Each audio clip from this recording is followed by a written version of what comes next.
지체들의 누림글. 누림이면 다 누림인가. 이삭은 어머니를 잃고 아내가 없었으며 그의 종은 떠나 있는 상황에서도 울면서 아, 내 인생은 왜 이렇게 꼬이는가 하면서 탄식하지 않았습니다. 다만 들에서 조용히 묵상하며 안식하며 은혜를 누렸습니다. 우물 하나 넘어 블레셋인에 대한 어려움들이 있었지만 그는 여전히 괴로움을 받지 않고 안식할 줄 알았습니다. 이 안식은 누림을 가져왔습니다. 심지어 그는 늙어서 죽기 전에도 여전히 맛 좋은 고기인 별미를 누리길 원했고 에서에게 들에 나가서 좋아하는 고기를 준비하라고 요구했습니다. 자기 목도 챙겨 먹지 못하며 바쁘기만 한 야곱, 에서, 리브가와는 달리 그는 야곱이 속이려고 가져온 고기까지 2인분이나 누리며 즐겼습니다. 마치 이 세상에 일은 않고 누리기나 하기 위해 태어난 것처럼 누림은 이삭이 피할 수 없는 운명과도 같았습니다. 누림이 운명과도 같은 이삭의 이야기를 말할 때 우물이 반드시 등장합니다. 이 우물이라는 것 자체가 만족과 누림을 나타내는 것입니다. 이삭의 일생은 결코 목마르지 않았습니다. 항상 우물이 있었기 때문이죠. 한 번은 블레셋 땅에서 우물을 팔 때 그들과 다툼과 증오가 있었지만 그는 만일 너희들이 원치 않는다면 나는 다른 곳으로 가겠다. 만일 그곳에서도 너희가 괴롭힌다면 나는 또 다른 곳으로 가겠다. 라는 마음이었습니다. 이삭의 생애에 행함은 없었지만 누림은 어디에나 있었습니다. 맹세의 우물을 말하는 부엘세바 에셀나무 옆에서 태어나 스무엘을 살았습니다. 그 후 그가 남방 하얀길로 향하고 있을 때도 나를 지키는 살아계신 분의 우물 또는 그분 자신을 나타내는 분의 우물이라는 이름을 가진 부엘 라헤로이라는 곳에서 머물렀습니다.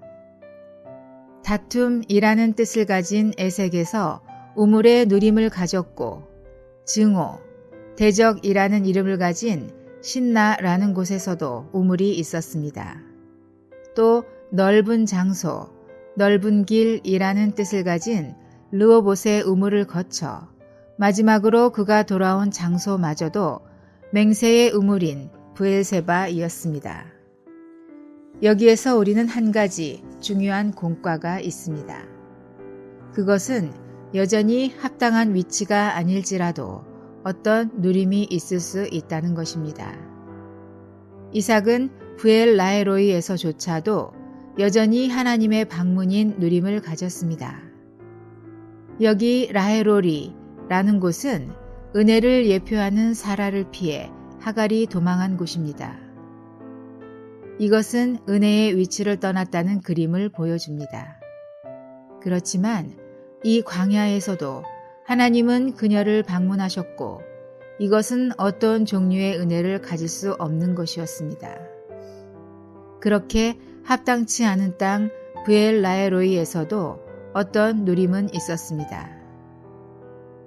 이삭은 블레셋 땅 그랄의 옳지 않은 땅에서도 100배나 결실했고 창대하고 왕성하여 거부가 되어 양과 소가 때를 이루었습니다. 이때 이삭의 생각은 아마 야 좋다. 내 위치가 옳은 것임에 틀림없다. 그렇지 않다면 어찌 이러한 풍성이 내게 주어질 수 있는가? 라고 할 수 있었습니다. 무슨 교회는 한 예배당에 수만 명씩이나 모이고 누구는 부흥회를 한번 하면 잠실 체육관 빌려서 할 정도이며 100배의 결실을 맺었으므로 분명히 주님이 축복하셨다. 그렇지 않으면 어떻게 그런 많은 사람들이 모일 수 있겠는가 생각할 수도 있습니다.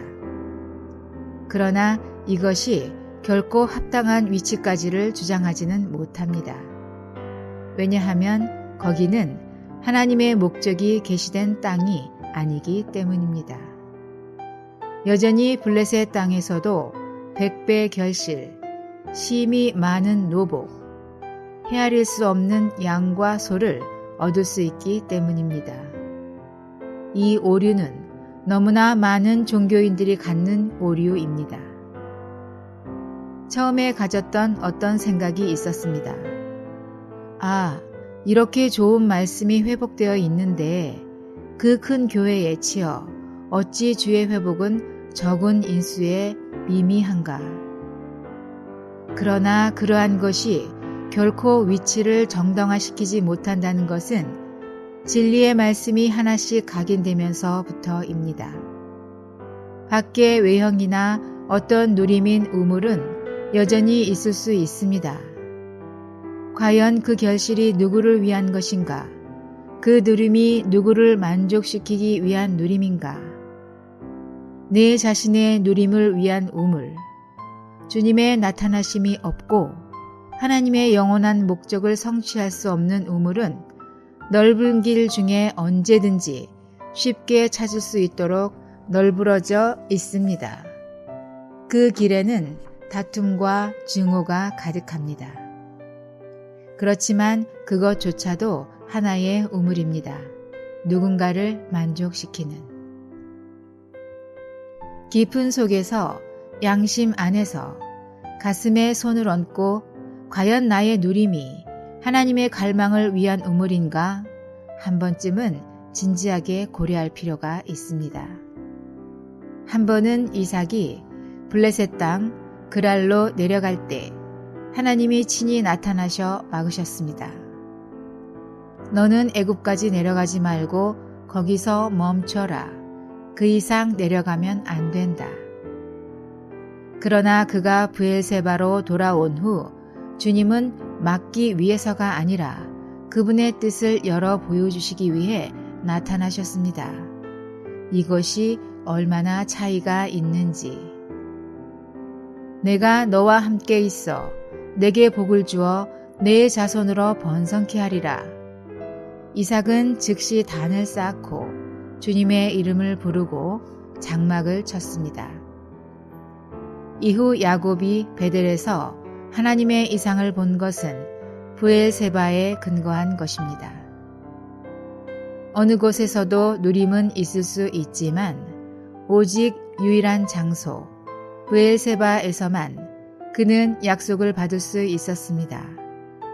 거기서 그는 하나님의 간증을 위한 생활을 가졌습니다. 이 생활이 그의 대적 블레셋인들로 하여금 제발로 찾아와 평안을 약속하게 하고 스스로 굴복하게 하였습니다. 한면으로는 합당한 누림이 있을 수 있고 또 한면으로는 누림이 있지만 합당치 않을 수 있습니다. 어떤 의미에서는 누림을 갖는 한 우리 자신의 필요는 만족됩니다. 그러나 지금은 하나님의 경륜을 위한 누림을 갖는 것이 필요할 때입니다. 그분의 갈망인 하나님의 경륜을 관심하지 않고 교묘하게 나의 만족을 채우는 하나님이 일이 될 소지는 언제든지 있습니다. 아침 부흥, 복음 전파, 양육, 가정집회, 세길 실행, 글쓰기 등 제 자신이 더 깊은 전환이 필요할 때임을 느낍니다. 아멘.